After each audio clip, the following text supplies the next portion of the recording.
খ্ৰীষ্টীয় বিশ্বাসীৰ বাবে জীৱনৰ মূল কথাটো কি হোৱা উচিত?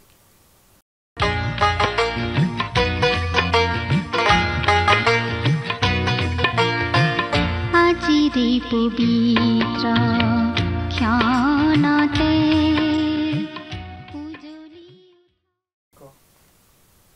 নমস্কাৰ, ভক্তিবচন অনুষ্ঠানলৈ আপোনাক আদৰণি জনাইছোঁ। বাইবেল অধ্যয়নৰ এই ধাৰাবাহিক অসমীয়া অনুষ্ঠানটি খ্ৰীষ্টীয় বিশ্বাসী লোকসকলৰ বাবে বিশেষভাৱে প্ৰস্তুত কৰা হৈছে। বাইবেলৰ গোটেই ৬৬খন পুস্তকৰে আমি ইয়াত অধ্যয়ন কৰিম। বাইবেলৰ প্ৰতিখন পুস্তকৰ প্ৰতিটো পদ পঢ়ি তাৰ ওপৰত সহজ সৰলভাৱে ব্যাখ্যা আগবঢ়াবলৈ চেষ্টা কৰা হ'ব। অনুষ্ঠানটো নিয়মিতভাৱে চাই থাকিলে দৰ্শকসকলে গোটেইখন বাইবেল চোৱাৰ আৰু বুজি পোৱাৰ এটা সুযোগ পাব। খ্ৰীষ্টীয় বিশ্বাসীসকলৰ বাবে এইটো এটা অতি উপযোগী অনুষ্ঠান হ'ব বুলি আৰু প্ৰত্যেকে আত্মিকভাৱে লাভৱান হ'ব বুলি আমি আশা ৰাখিছোঁ।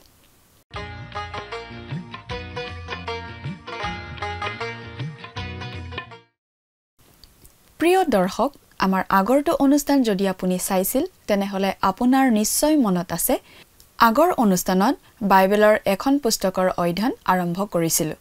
পুস্তকখন হৈছে বাইবেলৰ পুৰণি নিয়ম খণ্ডৰ চলোমনৰ পৰম গীত নামৰ পুস্তকখন। যোৱা অনুষ্ঠানত এই পৰম গীত পুস্তকখনৰ এটা চমু পৰিচয়হে আগবঢ়োৱা হৈছিল। আজিৰ অনুষ্ঠানত আমি এই পৰম গীত পুস্তকখনৰ ১ নম্বৰ অধ্যায়ৰ ১ৰ পৰা ৪ নম্বৰ পদৰ ভিত্তিত আগবঢ়োৱা আলোচনা শুনিবলৈ পাম। চলোমনে লিখা গীত আছিল ১০০৫টা। চলোমনৰ বেছিভাগ গীতেই আজি আমাৰ হাতত নাই। আমি সাধাৰণতে কওঁ যে আমাৰ হাতত মাত্ৰ এটা গীতহে আছে, কিন্তু চলোমনৰ পৰম গীত পুস্তকখনক কিমানটা গীত আছে সেইটো লৈও মত পাৰ্থক্য আছে। পুৰণি স্থিতিটো হৈছে ইয়াত ৫টাহে গীত আছে আৰু সেই কথাত আমি একমত। চলোমনৰ পৰম গীত পুস্তকখনৰ ৪টা ভিন্ন আৰু গুৰুত্বপূৰ্ণ অৰ্থ পোৱা যায়। ১ নম্বৰ, চলোমনৰ পৰম গীতত বিবাহিত প্ৰেমৰ মহিমা উল্লেখ কৰা হৈছে। ইয়াত বৈবাহিক সম্পৰ্কৰ পবিত্ৰতা আৰু বিবাহ ঈশ্বৰ প্ৰদত্ত প্ৰতিষ্ঠান বুলি ঘোষণা কৰা হৈছে। এই সৰু পুস্তকখনে আমাক দেখুৱাইছে প্ৰকৃত প্ৰেম কি। ২ নম্বৰত, এই সৰু পুস্তকখনত ইছৰাইলৰ প্ৰতি ঈশ্বৰ যীশুৱাৰ প্ৰেমৰ বিষয়েও উল্লেখ কৰা হৈছে বুলি ক'ব পাৰি। পুৰণি নিয়মৰ ভাৱবাদীসকলে ইছৰাইলক যীশুৱাৰ মৰমৰ ভাৰ্যাৰ নিচিনা বুলি তুলনা কৰিছিল। ইছৰাইলৰ অধ্যাপক আৰু শিক্ষকসকলে এই পুস্তকখনৰ এই দুটা ব্যাখ্যা দিয়ে আৰু সেই দুটা মণ্ডলীয়েও গ্ৰহণ কৰিছে, কিন্তু মণ্ডলীয়ে আন দুটা ব্যাখ্যাও আগবঢ়াইছে। ৩ নম্বৰত, চলোমনৰ গীত খ্ৰীষ্ট আৰু মণ্ডলীৰ ছবি। মণ্ডলী হৈছে খ্ৰীষ্টৰ কইনা। আমাৰ প্ৰতি থকা তেওঁৰ আচৰিত প্ৰেমৰ কথা ইয়াত আমি উপলব্ধি কৰোঁ। ৪ নম্বৰত, ইয়াত খ্ৰীষ্ট আৰু বিশ্বাসীৰ ব্যক্তিগত মিলনৰ ছবি এখনো আমি পাওঁ। প্ৰভু যীশুৱে কৈছিল, মোৰ মেৰবিলাকে মোৰ মাত শুনে আৰু মই সিহঁতক জানো আৰু সিহঁত মোৰ পিছে পিছে গৈ থাকে আৰু মই সিহঁতক অনন্ত জীৱন দিওঁ আৰু সিহঁত কেতিয়াও বিনষ্ট নহ'ব আৰু কোনেও সিহঁতক মোৰ হাতৰ পৰা কাঢ়ি ল'ব নোৱাৰিব। প্ৰভু যীশুৱে প্ৰতিজ্ঞা কৰিছে যে তেওঁ আমাৰ বাবে পুনৰ আহিব। কোনোবা এটা দিনত তেওঁ আমাক পৃথিৱীৰ পৰা মাতিলৈ যাবহি। এই পৰম গীত পুস্তকত প্ৰেমিকাই প্ৰেমিকৰ বাবে আগ্ৰহেৰে বাট চাই থকাৰ দৰে প্ৰতিজন খ্ৰীষ্টীয় বিশ্বাসী প্ৰভুৰ সেই আগমনলৈ আগ্ৰহেৰে বাট চাই থকা উচিত। কথাবোৰ অধিক বহলাই জানিবৰ বাবে আহকচোন এতিয়া আমি মূল আলোচনাটোৰ মাজলৈ আগবাঢ়ি যাওঁ। আমাৰ পৰম পবিত্ৰ প্ৰভু যীশুখ্ৰীষ্টৰ নামত নমস্কাৰ। প্ৰিয় শ্ৰোতা, আপুনি নিশ্চয় জানে যে আমি ইয়াৰ আগৰটো অধ্যয়নৰে পৰা চলোমনৰ পৰম গীত পুস্তকখন অধ্যয়ন কৰিবলৈ লৈছোঁ। প্ৰথমটো অধ্যয়নত আমি এই পৰম গীত পুস্তকখনৰ পাতনি কথাখিনিহে চাইছিলোঁ, কিন্তু পাতনি কথাতেই পুস্তকখনৰ বহু কথা বৰ সুন্দৰ আৰু আশীৰ্বাদজনক শুনিবলৈ পালোঁ, নহয়নে বাৰু? আপোনালোকৰ এই অযোগ্য দাসে স্বীকাৰ কৰিব বিচাৰোঁ যে এই পৰম গীত বোলা পুস্তকখনত যে ইমান গভীৰ অৰ্থ আৰু শিক্ষা নিহিত আছে আগতে একেবাৰেই বুজা নাছিলোঁ। সেই তাহানিৰ পাৰ হৈ যোৱা দিনবোৰত, মানে ডেকা কালত বাছি বাছি কিছুমান কথা হয়তো পঢ়িছিলোঁ। দুই এটা কথা মুখস্থ কৰি আপোনালোকৰ বাইদেউ বা খুৰী বা মামী মানে মোৰ শ্ৰীমতীক তেতিয়া হয়তো চলোমনৰ দৰে কৈছিলোঁ ধেমালি কৰোঁতে। ধৰক 1 নম্বৰ অধ্যায়ৰ 15 নম্বৰ পদটোকে, হে মোৰ প্ৰিয়া, চোৱা তুমি সুন্দৰী, হয় তুমি সুন্দৰী, তোমাৰ চকুজুৰি দুটি কপৌৰ নিচিনা। তেতিয়া আপোনালোকৰ বাইদেউ বা খুৰী বা মামীৰ পৰা অৰ্থাৎ আমাৰ শ্ৰীমতীৰ পৰা কি উত্তৰ পাইছিলোঁ জানেনে? এই উত্তৰ পাইছিলোঁ, খুব চুটি উত্তৰ, আপোনাৰ লাজ থাকিলেহে। হয় প্ৰিয় শ্ৰোতা, তেতিয়া বুজি পোৱা নাছিলোঁ। তাৰমানে এইটো নহয় যে ঈশ্বৰৰ বচন বুলি বিশ্বাস কৰা নাছিলোঁ বা উপলুঙা কৰিছিলোঁ। সৰুৰে পৰাই ঈশ্বৰৰ বচনৰ প্ৰতি ভয়, ভক্তি, সন্মান ৰাখি আহিছোঁ। সেই সন্মান এতিয়াও আছে আৰু শেষলৈকে থাকিব বুলি বিশ্বাস কৰিছোঁ। কিন্তু ঈশ্বৰৰ বচনৰ প্ৰতি ভয় ভক্তি ৰখা এটা কথা আৰু ঈশ্বৰৰ বচনৰ জ্ঞান আহৰণ কৰাটো আন এটা বেলেগ কথা। এতিয়া পৰমগীত পুস্তকখন অধ্যয়ন কৰি বুজি পাইছোঁ ইয়াত থকা কিছুমান গভীৰ অৰ্থ আৰু শিক্ষা। মূল কথাখিনি আমি পাতনি কথাতেই চাই আহিছিলোঁ। আজিৰ অধ্যয়নত আমি চাবলৈ ওলাইছোঁ এই পুস্তকখনৰ প্ৰথম অধ্যায়টো। প্ৰিয় শ্ৰোতা, এই পৰমগীত পুস্তকখনৰ পাতনি কথাত বিশদভাৱে যিখিনি কথা আলোচনা কৰিলোঁ সেইখিনি পুনৰ চমুকৈ দোহাৰিছোঁ যেন মূল কথাখিনি আপোনালোকৰ সোঁৱৰণত ৰৈ যায়। চুলেমাইট আৰু সুন্দৰ সুঠাম ভেড়াপালক পুৰুষৰ কাহিনী।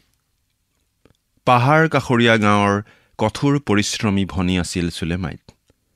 সুন্দৰ পুৰুষ সেই ভেড়া পালকজন এদিন তাইৰ ওচৰলৈ আহিছিল আৰু তাইৰ প্ৰেমত পৰিছিল। এদিন হঠাৎ তাইক অকলশৰীয়াকৈ এৰি থৈ ভেড়া পালকজন যাবলৈ ওলাইছিল, কিন্তু পুনৰ ঘূৰি অহাৰ কথা দিছিল। যিমান সোনকালে ঘূৰি আহিব বুলি তাই ভাবিছিল সিমান সোনকালে তেওঁ কিন্তু ঘূৰি অহা নাছিল। এদিন ঘোষণা কৰা হৈছিল যে চলোমন ৰজা তাইৰ ওচৰলৈ আহিছে আৰু তাইক তেওঁ লগ পাবলৈ ইচ্ছা কৰে। সেই কথা তাই বিশ্বাস কৰিব পৰা নাছিল। কিন্তু যেতিয়া তাইক ৰজাৰ ওচৰলৈ অনা হৈছিল তেতিয়া বৰ আচৰিত মানিছিল যে চলোমন ৰজাই আছিল তাইৰ সৈতে প্ৰেমত পৰা সেই ভেড়াৰখীয়াজন। কিছুমান ব্যাখ্যাকাৰকে ভাবে যে এইটো আচলতে এটা সংযোগ থকা কাহিনী আৰু ধাৰাবাহিকভাৱে এই কাহিনীটো বৰ্ণনা কৰা হৈছে। অৱশ্যে আমি এই বুলি নাভাবোঁ। আমি ভাবোঁ যে ঘটনাবোৰৰ দৃশ্যপট সলনি হৈ থাকে আৰু মাজে মাজে অতীতৰ ঘটনালৈ উভতি যোৱা হয়। কিন্তু এই পুস্তকখন অধ্যয়ন কৰাৰ আমাৰ মুখ্য উদ্দেশ্য এটাই, সেইটো হৈছে খ্ৰীষ্টীয় বিশ্বাসী হিচাপে এই পুস্তকখনৰ কথাবোৰৰ কি ব্যৱহাৰিক প্ৰয়োগ আছে আমাৰ জীৱনত।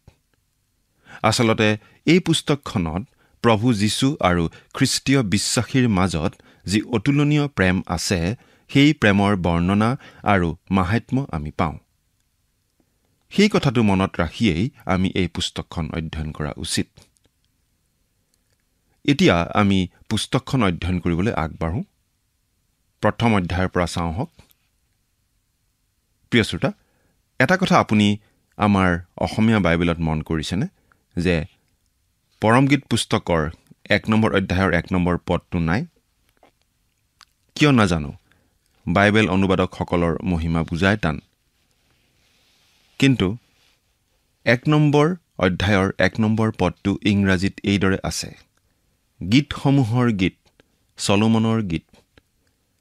অৰ্থাৎ চলোমনে সৰু সৰু বহু গীত ৰচনা কৰিছিল, কিন্তু এই গীতবোৰ একেলগ কৰি এটা সুন্দৰ কাহিনী আমাক দিছে।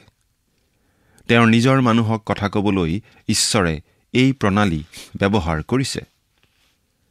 যৌন সম্ভোগৰ বাবে বিয়া হ'ব নালাগে বোলা আৰু বিয়া হওক বা নহওক, যৌনতাৰ ক্ষেত্ৰত মানুহৰ মুখ্য উদ্দেশ্য হৈছে যৌন সম্ভোগ কৰা, এই বুলি কোৱা দুয়োটা পাপিষ্ঠ ধাৰণাৰেই পৰমগীত পুস্তকখন যে বিৰোধিতা কৰে সেই কথা আমি মনত ৰখা উচিত।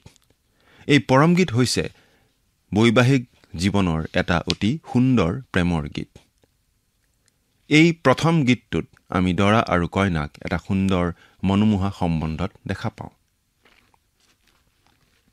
2 নম্বৰ পদটো পাঠ কৰি দিছো। চলোমনৰ পৰম গীত, প্ৰথম অধ্যায়ৰ 2 নম্বৰ পদ। তেওঁ নিজৰ মুখৰ চুমা কেইটামানেৰে মোক চুমা খাওক, কিয়নো তোমাৰ প্ৰেম দ্ৰাক্ষাৰসতকৈও উত্তম। এই প্ৰথম গীতটোত আমি দৰা আৰু কন্যাগৰাকীক একেলগে বৰ সুন্দৰ সম্বন্ধত দেখা পাইছোঁ। তেতিয়াৰ দিনত চুমা আছিল শান্তিৰ প্ৰতীক। চলোমন বোলা নামটোৰ অৰ্থই আছিল শান্তি। সেই শান্তিৰাজ আছিল আৰু শান্তিৰ নগৰ জেৰুচালেমত ৰাজত্ব কৰিছিল। চুলেমাইটো শান্তিৰেই জীয়ৰী আছিল। চুমাই সুন্দৰ আৰু ব্যক্তিগত সম্বন্ধৰ প্ৰমাণ প্ৰকাশ কৰে।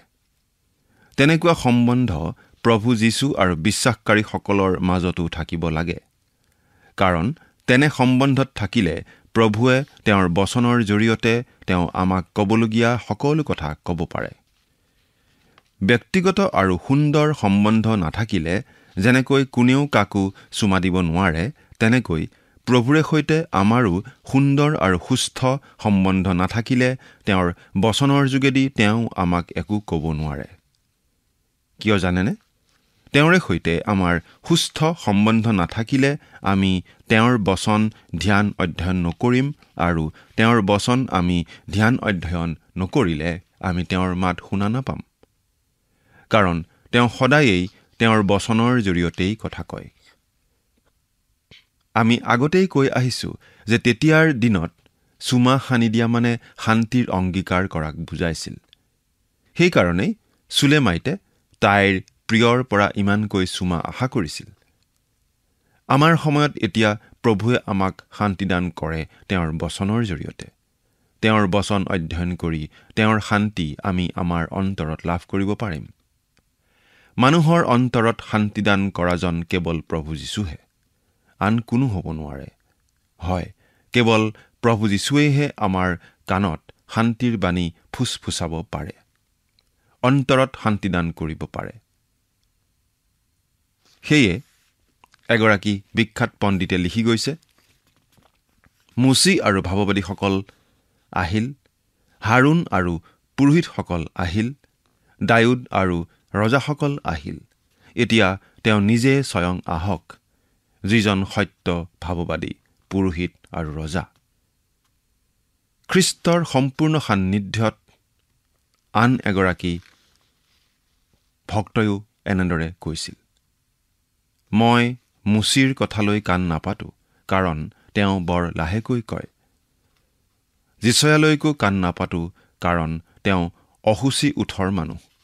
জিৰিমিয়াৰ কথাও নুশুনো, কাৰণ তেওঁ সৰু ল'ৰা মাথোন। তাৰোপৰি গোটেইবিলাক ভাৱবাদী বোবা।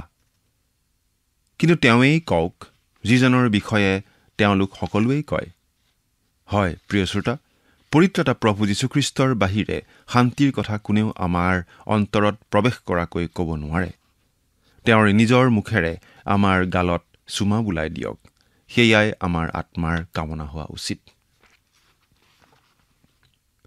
যিসকলৰ শুনিবলৈ কাণ আছে আৰু যীশুৱে কোৱা শান্তিৰ কথা শুনিছে, যীশুৱে ক্ৰুচত বোৱাই দিয়া তেজেৰে আমাৰ পাপৰ প্ৰায়চিত্ত কৰি আমালৈ অনা শান্তিৰ কথা, তেনেকুৱা লোকসকলে পিছৰ খোজটো ল'ব পাৰে।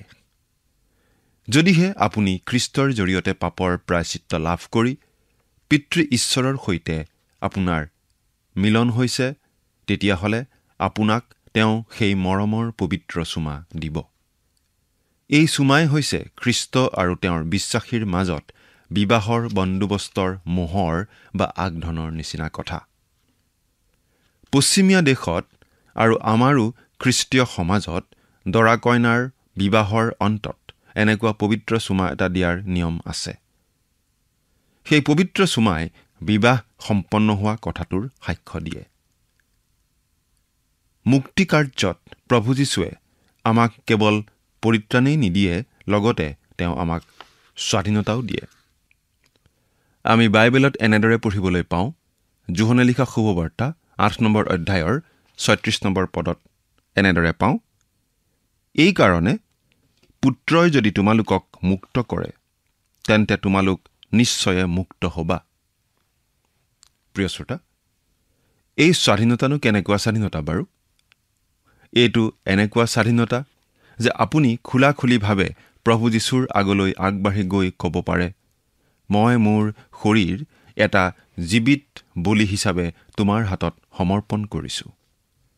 ৰোমিয়া 12 নম্বৰ অধ্যায়ৰ 1 নম্বৰ পদটো চাওক। তাৰ পাছত নিজকে প্ৰভুৰ পৰিচৰ্যাত ব্যৱহৃত হ'বলৈ আপুনি নিজকে উৎসৰ্গিত কৰিবলৈ সেই স্বাধীনতা ব্যৱহাৰ কৰিব পাৰে। কাৰণ তেনে উৎসৰ্গিত জীৱনৰ জৰিয়তেহে আপুনি পৰিত্ৰাতা প্ৰভু যীশুখ্ৰীষ্টৰ সৈতে সম্বন্ধ গঢ়িব পাৰিব আৰু প্ৰভুৰ চুমাৰ অৰ্থাৎ শান্তি লাভ কৰাৰ প্ৰক্ৰিয়া সম্পূৰ্ণ হ'ব। আপুনি বাৰু প্ৰভু যীশুক গ্ৰহণ কৰাৰ জৰিয়তে ঈশ্বৰৰ সন্তান হৈছেনে? তেওঁৰ অনুগ্ৰহ হাত পাতি ল'বলৈ বাৰু আপুনি সংকোচ কৰে নেকি? তেওঁৰ অনুগ্ৰহ আপুনি আপোনাৰ জীৱনত গ্ৰহণ কৰি প্ৰয়োগ কৰাটো তেওঁ বিচাৰে। ইফিচিয়া পত্ৰত আমাক কোৱা হৈছে যে তেওঁ কৰোণাত ধনী, তেওঁ দয়াধনত ধনৱান, তেওঁ অনুগ্ৰহত ধনী আৰু তেওঁৰ সেই দয়া অনুগ্ৰহৰ ধন তেওঁ আমাৰ সৈতে ভগাই ল'ব বিচাৰে।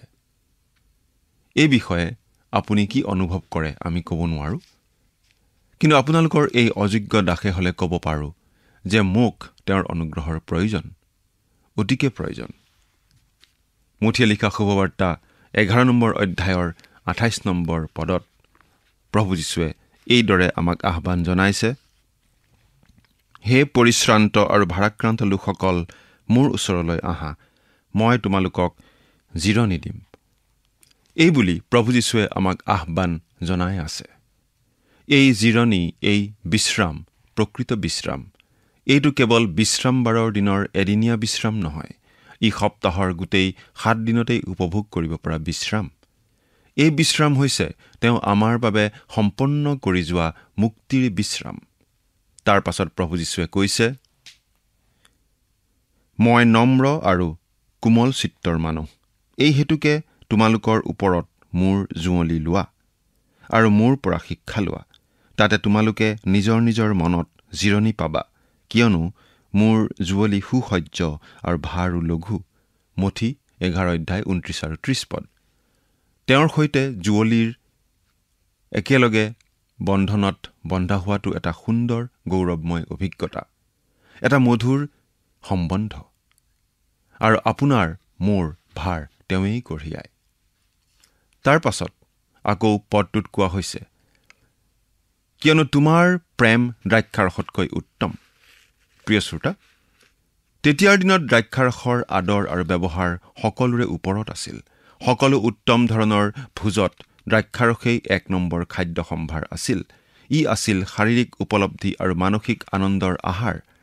গতিকে দ্ৰাক্ষাৰসৰ আদৰ আছিল বৰ উচ্চ, কিন্তু মানৱ অন্তৰে কেৱল ক্ষণস্থায়ী উপলব্ধি আৰু আনন্দকেই আশা নকৰে। সেয়ে প্ৰিয়জনৰ স্থায়ী প্ৰেমৰ ৰস পান কৰি স্থায়ী সন্তুষ্টি লাভৰ আশাৰে প্ৰিয়জনলৈ বাট চাই থাকে উত্তপ্ত উৎকণ্ঠাৰে। সেইবাবেই দ্ৰাক্ষাৰসতকৈ প্ৰেম উত্তম। আমাৰ প্ৰিয়জন কোন? প্ৰভু যীশুখ্ৰীষ্টই আমাৰ প্ৰিয়জন। তেওঁৰ প্ৰেমৰ তুলনা নাই। মানুহে দ্ৰাক্ষাৰস বা সুৰাৰ দ্বাৰা মতলীয়া হৈ আনন্দ লাভ কৰিব পাৰিব বুলি ভাবে, কিন্তু পাচনি পৌলে এইদৰে লিখিছিল ইফিচিয়া 5 নম্বৰ অধ্যায়ৰ 18 নম্বৰ পদত, আৰু দ্ৰাক্ষাৰসেৰে মতলীয়া নহবা, কিয়নো তাত নষ্টামি আছে, কিন্তু আত্মাৰে পৰিপূৰ্ণ হোৱা। আমি পবিত্ৰ আত্মাৰে পূৰ্ণ হ'লেহে প্ৰভু যীশুৰ সৈতে সম্বন্ধ স্থাপন কৰি তেওঁৰ সৈতে সহভাগিতা উপভোগ কৰাৰ যি উত্তেজনা, যি আমেজ, যি আনন্দ, সেইবোৰৰ সোৱাদ পাব পাৰিম। প্ৰিয় শ্ৰোতা, আমি আচলতে এনেকুৱা এটা বিষয় আলোচনা কৰি আছোঁ যিটো আমি ভালদৰে আচলতে কোনেও নাজানো, যিটোৰ অভিজ্ঞতা আচলতে ভালদৰে আমাৰ কাৰো নাই। আমি খ্ৰীষ্টীয় বিশ্বাসী বুলি নিজকে চিনাকি দিওঁ, হয়তো নিয়মিতভাৱে গীৰ্জালৈ যাওঁ। আমি উৎসৰ্গিত জীৱন যাপন কৰাৰ নামত একেবাৰে পৰুৱাৰ নিচিনা ব্যস্ত হৈ কাম কৰি থাকোঁ। কিন্তু আমি এনে এটা মানসিক অৱস্থালৈ আহিব লাগিব, যিটোৰ বিষয়ে পাচনি পিতৰে এনেদৰে লিখিছিল, তেওঁক তোমালোকে দেখা নাই, তথাপি প্ৰেম কৰিছা, আৰু এতিয়াও নেদেখিও তেওঁত বিশ্বাস কৰি অনিৰ্বচনীয় আৰু প্ৰভাৱযুক্ত আনন্দেৰে উল্লাস কৰিছা। 1 পিতৰ 1 নম্বৰ অধ্যায়ৰ 8 নম্বৰ পদ। প্ৰিয় শ্ৰোতা, এই বিষয়ে হবক্কুক ভাৱবাদীয়ে এনেদৰে লিখিছিল। আমি পাঠ কৰি দিছোঁ। হবক্কুকৰ পুস্তকৰ 3 নম্বৰ অধ্যায়ৰ 17 নম্বৰ পদ আৰু 18 নম্বৰ পদ। ইয়াত আমি এনেদৰে পাওঁ, কিয়নো যদিও ডিমৰু গছ নুফুলিব বা দ্ৰাক্ষালতাত গুটি নালাগিব, যদিও জিত বৃক্ষৰ ফল নধৰিব আৰু পথাৰবোৰে শস্য উৎপন্ন নকৰিব, যদিও গঁড়ালৰ পৰা ভেড়াৰ জাকক উচ্ছন্ন কৰা হ'ব আৰু গোহালিত গৰুৰ জাক নহ'ব, তথাপি মই জিহুৱাত আনন্দ কৰিম, মোৰ ত্ৰাণকৰ্তা ঈশ্বৰত উল্লাস কৰিম। এনেদৰে আপুনি বাৰু ক'ব পৰা হৈছেনে প্ৰিয় শ্ৰোতা? এনেকুৱা এটা অৱস্থাত আপুনি বাৰু উপনীত হৈছেনে? আপুনি নিজৰ অৱস্থা নিজে বুজি পাব।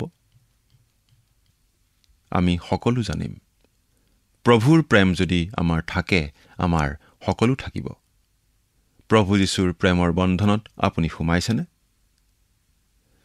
তাৰপিছত 3 নম্বৰ পদত এনেদৰে কোৱা হৈছে, তোমাৰ নাম বাকি দিয়া সুগন্ধি তেল স্বৰূপ, সেই নিমিত্তে যুৱতীবিলাকে তোমাক প্ৰেম কৰে।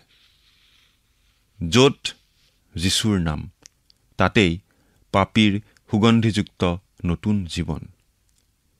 সেয়ে পবিত্ৰতা প্ৰিয় যুৱতীৰূপ হাবিয়াস পূৰ্ণ হৃদয়ৰ লোকে যীশুৰ অনুসৰণ কৰে।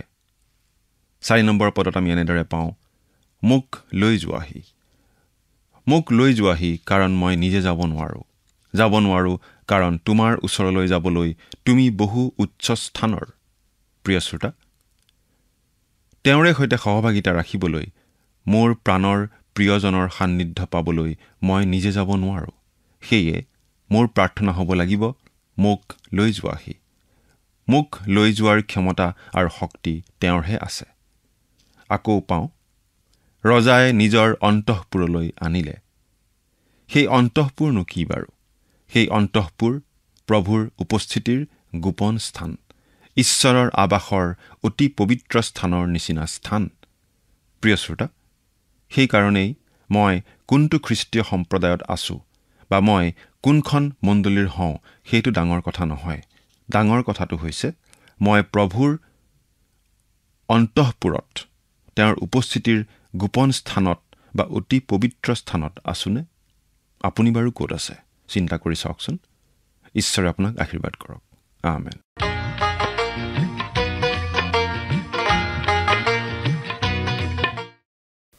আমাৰ খ্ৰীষ্টীয় জীৱনটো আচলতে এটা প্ৰেমৰ সম্পৰ্ক, এটা প্ৰেমৰ বান্ধোন। আমি প্ৰভু যীশুক ভাল পাওঁ, প্ৰেম কৰোঁ, কাৰণ তেওঁ প্ৰথমে আমাক প্ৰেম কৰিলে। তেওঁ আমাক ইমানেই প্ৰেম কৰিলে যে আমাক পাপৰ বাবে তেওঁ নিজকে ক্ৰুচত মৰিবলৈ এৰি দিছিল। এতিয়া তেওঁ আমাক প্ৰতিজন খ্ৰীষ্টীয় বিশ্বাসীক কৈ আছে, মই তোমাৰ প্ৰেম পাবলৈ বিচাৰোঁ। তুমি মোকেই জীৱনত আগস্থান দিয়াটো বিচাৰোঁ। সেইটোৱেই আমাৰ খ্ৰীষ্টীয় জীৱনৰ পৰিচয় আৰু মূল কথা। যদি আমি তেওঁক প্ৰকৃত অৰ্থত প্ৰেম নকৰোঁ, তেনেহ'লে অভিনয় কৰি থকা উচিত নহয়। আমি সৎ হোৱা উচিত আৰু গোটেই কথাটো অতি স্পষ্ট হোৱা উচিত। তেওঁক যদি আমি প্ৰেম কৰা নাই, তেনেহ'লে খ্ৰীষ্টীয় জীৱনৰ বাকী সকলো অৰ্থহীন। আজিলৈ আমাৰ অনুষ্ঠানটিৰ ইমানতে সামৰণি মাৰিব খুজিছোঁ। পৰৱৰ্তী অনুষ্ঠানত আপোনালোকক পুনৰ লগ পোৱাৰ আশা ৰাখিলোঁ। সামৰণিতে আহকচোন খন্তেক সময় আমি প্ৰাৰ্থনাত মূৰ দুৱাওঁ। স্বৰ্গত থকা অতি মৰমীয়াল দয়ালু পিতৃ ঈশ্বৰ, প্ৰভু তোমাক ধন্যবাদ দিছোঁ। তোমাৰ প্ৰেম, তোমাৰ অনুগ্ৰহেৰে তুমি আমাক আটাইকে পৰিপূৰ্ণ কৰাৰ বাবে। দয়ালু মৰমীয়াল পিতৃ ঈশ্বৰ, তোমাৰ যি পবিত্ৰ বাক্য প্ৰভু আমি অধ্যয়ন কৰিলোঁ, আৰু প্ৰতিজন দৰ্শকসকলক প্ৰভু তুমি জ্ঞান আৰু বুদ্ধি প্ৰভু তুমি দান কৰিবা, যাতে প্ৰভু এই বাক্য আমি কেৱল অধ্যয়ন কৰোঁতা মাথোন শুনোতা মাথোন যাতে নহয়, কিন্তু প্ৰভু প্ৰতিজনে যাতে এই বাক্যক নিজৰ জীৱনত লৈ প্ৰভু সেইমতে যাতে তেওঁলোকে নিজৰ জীৱনত ব্যৱহাৰ কৰি চলিবলৈ পাৰিব, তেনে প্ৰভু আশীৰ্বাদ তেওঁলোকৰ জীৱনত প্ৰভু তুমি দান কৰিবা। এই সকলো যাচনা মহান ত্ৰাণকৰ্তা প্ৰভু যীশুখ্ৰীষ্টৰ নামত অৰ্পণ কৰিলোঁ। আমেন।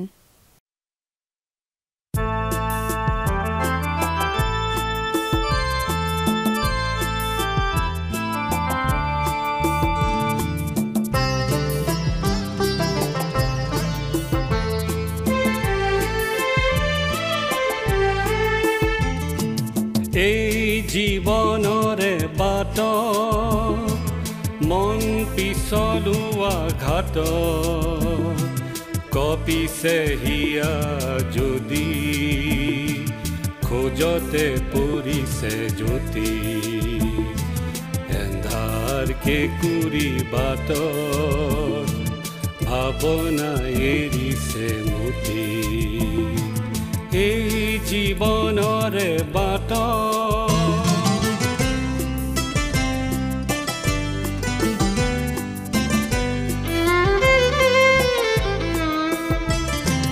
ঘাট বিচাৰি তুমিহে যাত্ৰী খাইছা বাথুৰি ঘাটকে নিচিনি ভটিয়াই বুলিছা অপথক লোলা সাৱতী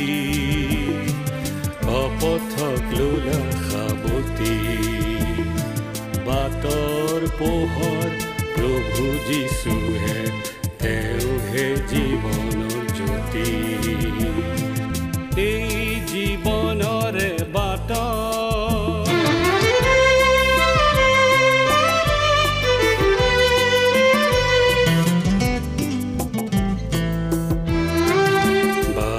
হেৰুৱা যিকোনো পথিকে যিচুতে নিজকে সপে যিচুৰ বাক্যই বাট দেখুৱাই ঠিকনা ওচৰে চাপে জটিল জীৱন শিথিল কৰি যদিহে যিচুক দিয়া শান্তিৰ কুমাৰে শান্তি আনিব জোৰ পৰিব হিয়া জোৰ পৰিব হিয়া জনসমুদ্ৰৰ একাকী যাত্ৰাত যিচুহে লগৰীয়া এই জীৱনৰে বাট মন পিছলোৱা ঘাট কপিছে হিয়া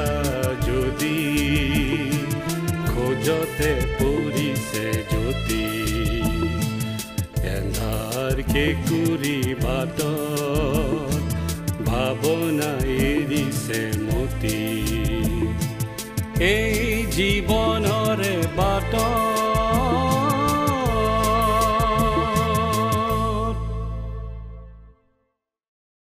প্ৰিয় শ্ৰোতা দৰ্শক, আশা কৰোঁ ভক্তিবচন অনুষ্ঠানটি উপভোগ কৰি আপোনাৰ নিশ্চয় ভাল লাগিছে। এই বিষয়ে আপোনাৰ মতামত জানিব পাৰিলে আমি নথৈ আনন্দিত হ'ম। আপোনাৰ যদি আমাৰ এই অনুষ্ঠানটি উপভোগ কৰি ভাল লাগিছে, তেন্তে অনুগ্ৰহ কৰি আমালৈ এটি মিছ কল দিয়কচোন। আপোনাৰ এটা মিছ কল আমাৰ বাবে অতি মূল্যৱান। প্ৰতিটো মিছ কল দিয়া সকলৰ মাজৰ পৰা এজন বিশেষ দৰ্শকক বাছি লৈ সপ্তাহৰ শেষত পুৰস্কৃতও কৰা হ'ব।